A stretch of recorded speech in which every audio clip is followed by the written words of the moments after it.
When mounting a strain gauge, the first step is to prepare the surface on which you're going to mount the gauge.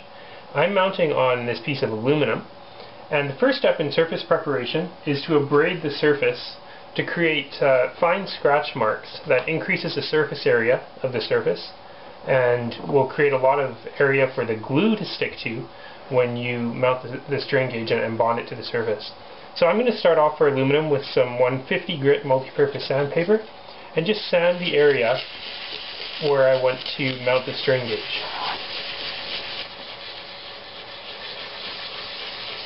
So the sanding with the 150 grit sandpaper here is almost complete, and you'll notice I'm using circular motions to avoid creating any preferential direction in the groove pattern on the surface. And I'm also sanding a larger area than the area over which I'll actually need to mount the gauge. So after completing sanding with the 150 grit sandpaper, you want to wet sand with 400 grit sandpaper. So I'm just going to add a bit of water to the surface here. And then take my 400 grit sandpaper and repeat the sanding process.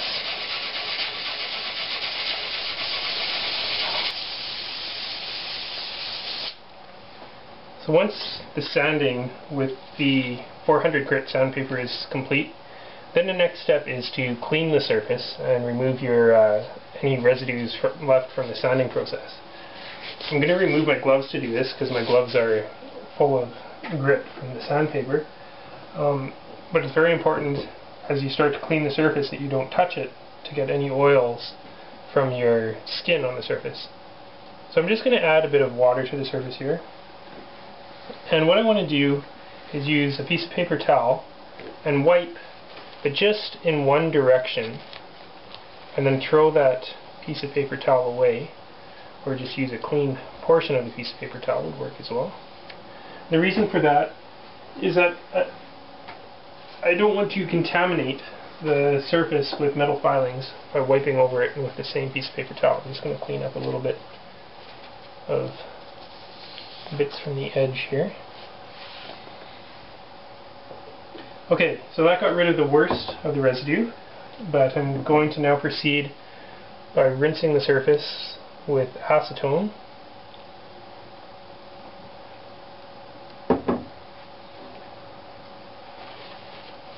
And again, take a piece of paper towel, wipe, clean portion, wipe, clean portion, wipe. Then I'll do a rinse with alcohol.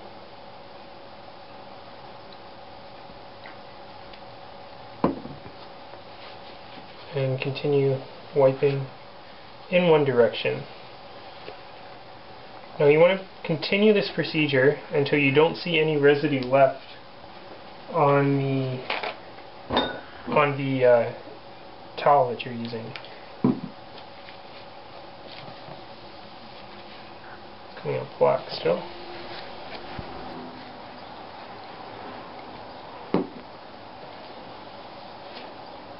So you can see we're coming up pretty clean here.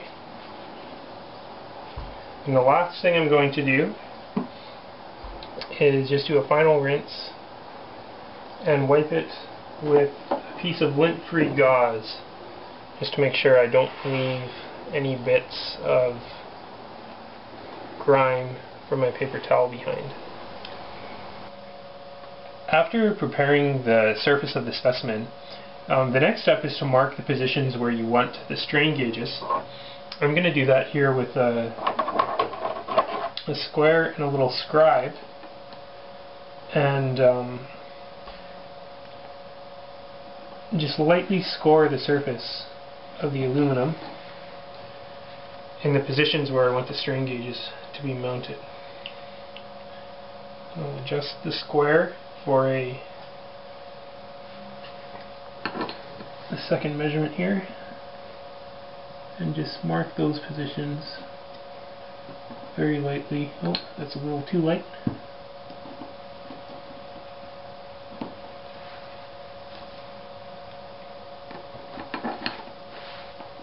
And repeat the same process for the other strain gauge. Now I'm mounting two strain gauges here. I've already done that on the other sides, so that's the end product of what we're looking for. The reason I'm mounting 2 strain gauges is I want to be able to wire this in a full Wheatstone bridge configuration. So now that I have the positions of my strain gauges marked, I'm going to give the surface a quick rinse with some alcohol, just in case I did any contamination with my square and scribe there when I marked the surface.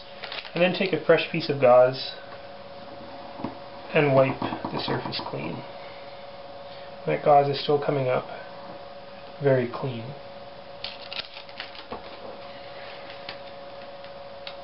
So the next step is to get the strain gauge ready. I'm using strain gauges here from Omega. They come in these little sleeves. So the first thing that I'm going to do is open up the sleeve, pull the strain gauges out, and trim off some of the excess on these ribbon leads for soldering the strain gauges. Now, it's very important when you deal with these strain gauges that you handle them with tweezers, because you don't want to get any of the oils from your hands on the strain gauge, because that could impede the adhesion of the strain gauge to the surface. So it's very important that you don't touch the surface of the specimen after you have it cleaned, and also don't touch the strain gauges. When you grab the strain gauges, I'm going to use these little wire cutters actually, it's best to grab them by the corners or by these ribbon leads. You don't want to grab them in this foil region here, because that could damage the sensing element. Pull out my other strain gauge here and get an estimate on the length I need,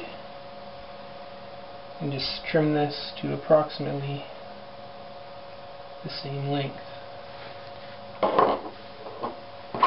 This wire got a little bit bent, so I'll just straighten that up. Okay, so there's my strain gauges. Now I'm going to put these upside down here on the gauze pad, so it'll be easier to pick up in a minute. Now I'm also using bonding pads from Omega. These bonding pads provide a good surface for soldering your wire connections to the strain gauge.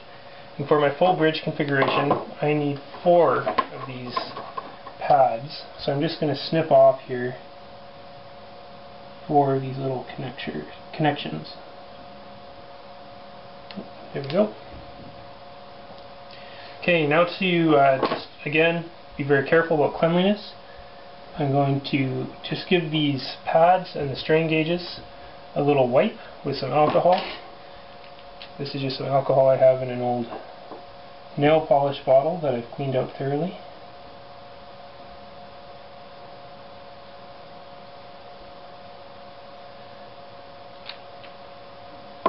And after that, just flip them over and blot them off. Whoops, sometimes these can be... Whoops, I had that one the wrong way around. Now that I look at it more closely, it's very important when you work with these strain gauges to make sure that you get them mounted on with the appropriate side up, because if you have the wrong side down, it will be impossible to make your solder connections to the strain gauge afterwards. Good, so those are glued on, or dried off I should say. So the next step is to glue them on. So I need to position the strain gauges here, and I can do that by looking at the little marks on the strain gauge that indicate its position for alignment. There's little arrows on the sides and the corners.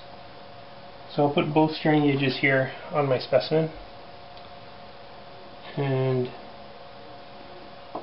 just align them .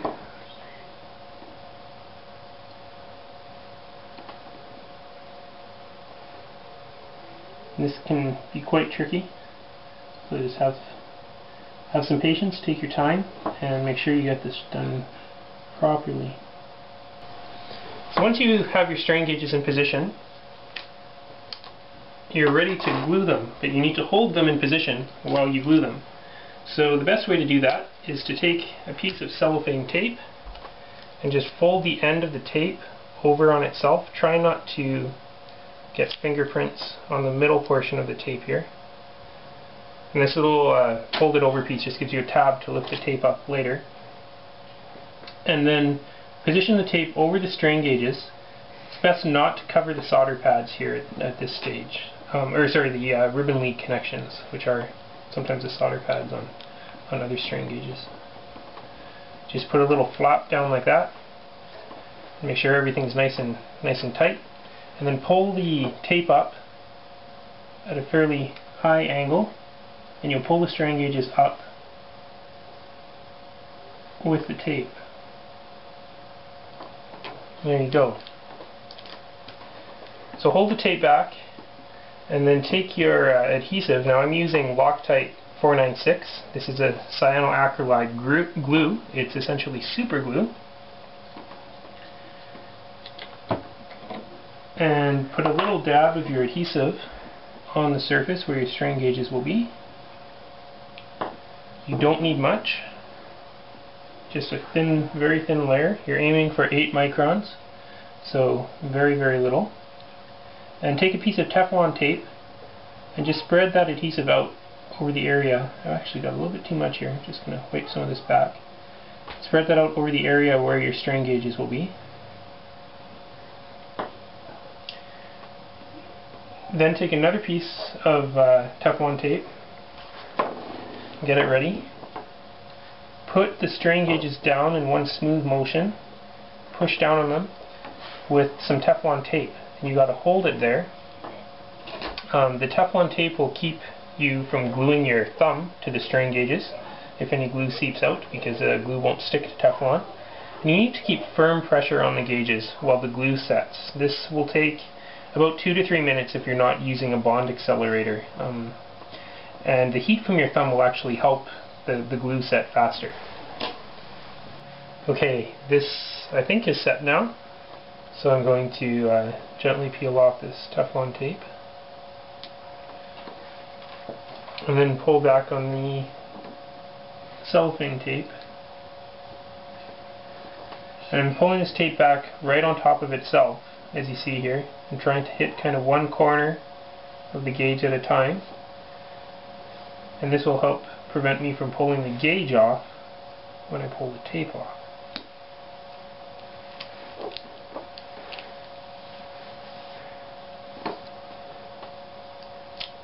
There we go. So those are the gauges on. Now I'm going to have to clean up the surface there a little bit with some alcohol afterwards, but before I do that, I need to put my bonding pad on it. Now to do that, I'm just going to lift these leads up a little bit with some tweezers. It's probably best to use 2 pairs of tweezers here. You don't want to put tension on the connections at the base of the leads where they connect to the strain gauge, because if you break the wire there, you have no way of connecting to the strain gauge. Now you may find that some of the leads have become glued to the surface here a little bit, so if you just use a scraper, you can just pick them up like that. So then take your bonding pad.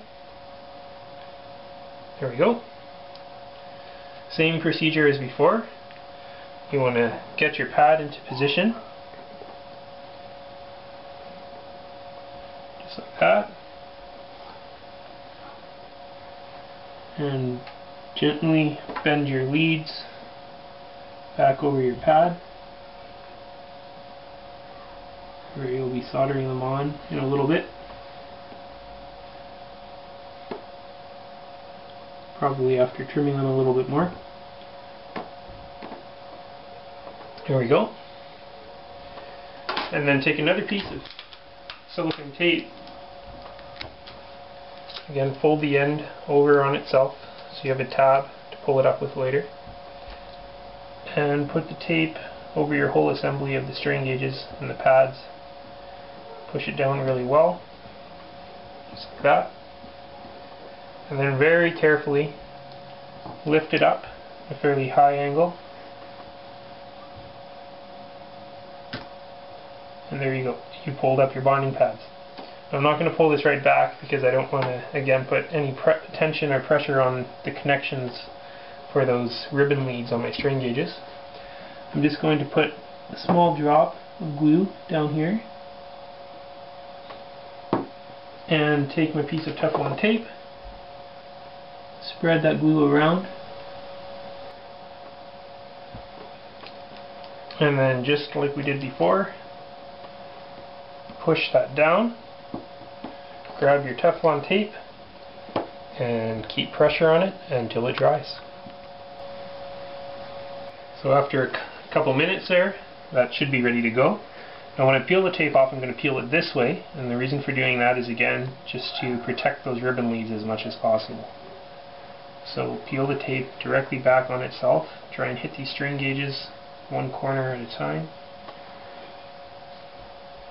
And once you get on these ribbon leads, with the tape, as soon as they're exposed, just hold them in place there so you don't put tension on the wire, on the connections as you pull on the wire. And there you have it. Now again, you'll probably find that a little bit of the super glue has seeped out and just kind of tacked down the edges of these ribbon leads here. So you can just use a scraper to very, very gently get under those edges and flip them up. Just like that.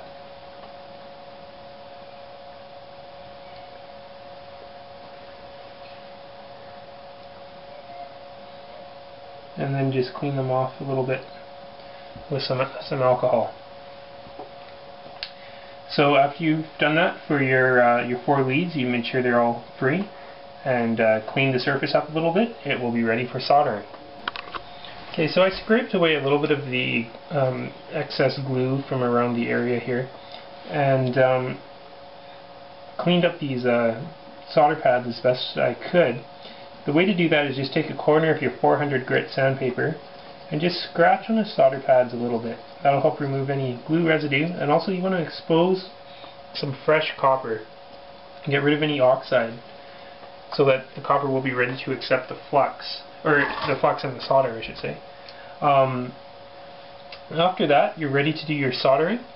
So it's best to work probably from one edge to the other. I'm going to hold my soldering area in my left hand here, so I'll work from right to left. And put your solder onto your soldering pads, just like that. And then with your tweezers, you can gently bend your ribbon leads down onto your solder. Got a little bit of debris here on this, so I'm just going to use my brush with the alcohol and wipe that away.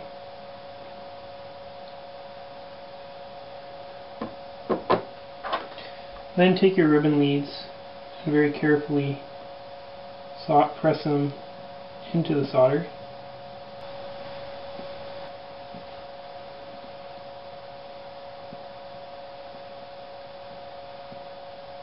Just like that. And now you're ready to attach any lead wires. After you've completed your soldering of all your lead wires, it's good to use your alcohol just to get rid of any rosin residue that is left from the soldering process that can corrode the strain gauges and damage them. And then after all your lead wires are attached, you can cover the entire assembly of your strain gauges and your soldering pads and the first centimeter or so of your lead wires using some kind of varnish, such as a polyurethane varnish clear coat, and that will provide some protection for the strain gauges and also make sure that they are protected from water. I'll wrap this video up with some advice on storing the Loctite 496 adhesive.